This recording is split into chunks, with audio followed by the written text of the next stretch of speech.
So here to present the first Special Achievement Bammy Award for the evening is Governor Bob Weiss, President of the Alliance for Excellent Education.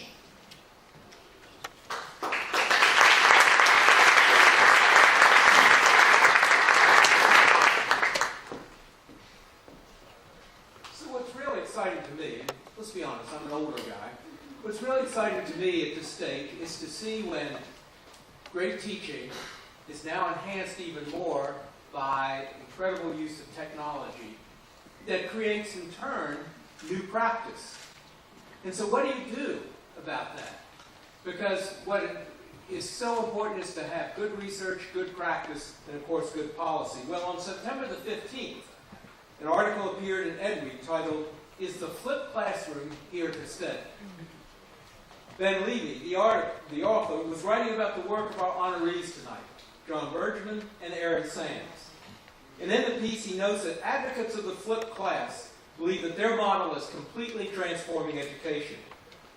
There's some who might disagree, but a recent poll of over 400,000 educators, that's a pretty good data point, students and parents, found that the model that Jon and Aaron have pioneered has become a significant movement in education with a sizable following of evangelists who believe that Jon and Aaron are truly flipping teaching, learning, and the entire education world on its head.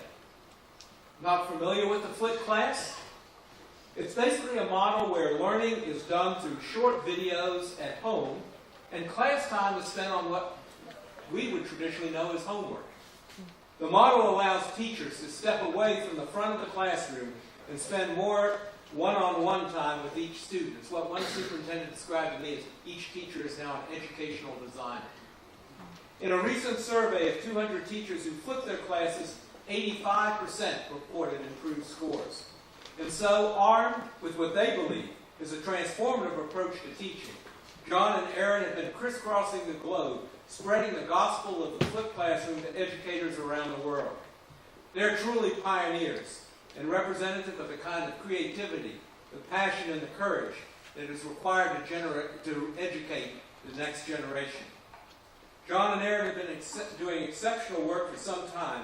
In fact, both have been classroom teachers for many years, and both have independently received the Presidential Award for Excellence in Math and Science. So it's my pleasure tonight, on behalf of the Academy of Education, Arts, and Sciences, to present the Bammy Award for Special Achievement to Jon Bergmann and Aaron Sands.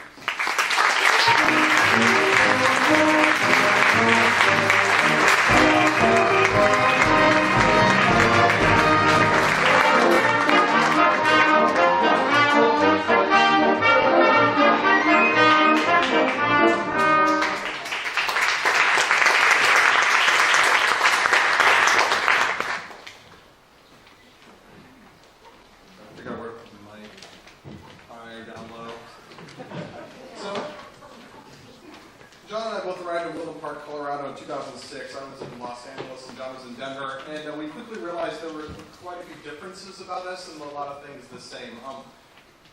Jon gets up at 4 o'clock in the morning to train for triathlons. And I see 4 p.m. or 4 a.m. from the other side, generally speaking. I make beer for fun. So we're pretty different in that respect, but we realized pretty quickly that we're very passionate about education and teachers and students. And primarily, what happened is we landed at Woodland Park in 2006, didn't know each other, hit it off and said, how do we get the time back with our kids? There's been way too much time yakking at our students, just talking all the time. We need to shut up and hand the learning back over to the kids. And we didn't quite know how to do that. And so that's why we started playing with video and using that as a tool for our students to learn so that they could take more control over that. So it's been a transition for us, and it's been a transition for a lot of other teachers. So now I'm going to read stuff because I'm just going to ramble a bit now.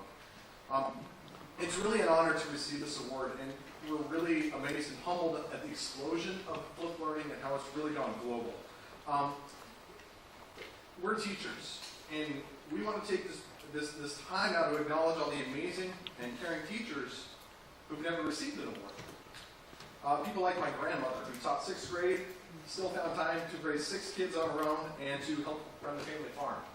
Teachers like my own mother, who put in 30 years in an elementary school classroom for no other reason than the fact that she loved her students and she loved what she did. Teachers like my own wife, who diligently and dutifully teach every day and would never even want any attention put on her. And she hates that I'm talking about her right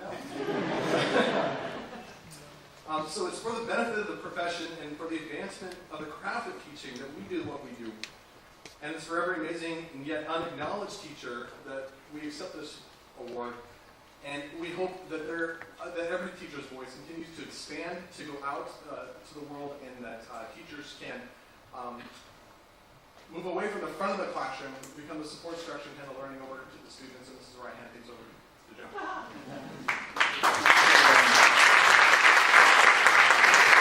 I too am a teacher, and I just want to leave you with a couple of stories. I want to tell a story about Dan in Michigan. Dan is a teacher who came to us and said, I was just about to give up. I don't think I could teach another lesson. And he discovered how the flipped classroom transformed his classroom. Instead of him being a disseminator of knowledge, he became a facilitator of learning. And he says, it saved my career. Or the kid I met last week in South Korea. And I asked him, tell me how the flipped classroom is changing your world. And he says, well, you know, here in Korea, there's these private schools that kids go to after school until like 10 o'clock at night. And now there are kids who don't get a chance, who can't afford to go to these private schools, who now are having a chance. So I asked the teacher, I said, so tell me, does this kid get to go to these private schools? They call them Hagwons. Does he get to go to the Hagwons? And she says, yes. But he cares so much about his friends who don't get to go. It's a poor school in South Korea. So to us, we're just seeing this amazing transformation of the flipped classroom. Not that it's the only way, but it's a way that is catching on with so many people around the world, so many teachers and so many students. And that's what's been amazing. And one group we want to thank, too, that we thought about this is, you know, in 2006 and 2007, when Aaron had a crazy idea in room 313 and room 314 at Woodland Park High School, we started to share it with a bunch of other science teachers. And then we put in for, like, speaking at a conference, and those people said, we think you might have something to say. And so we want to thank, actually, two main organizations. One, the International Society for Technology and Education, who believed in us and amplified our message, as well as the ASCD organization. They really have helped to amplify this message in a way that is beyond our wildest imagination. We had no idea. Room 313 and room 314 with a crazy idea in a conversation one lunchtime when we said, let's go ahead and stop lecturing. Because the last day we lectured was the last day of that school year. We stopped lecturing, and we've not lectured to students since 2007. And so we are just honored to receive this award. Thank you very much.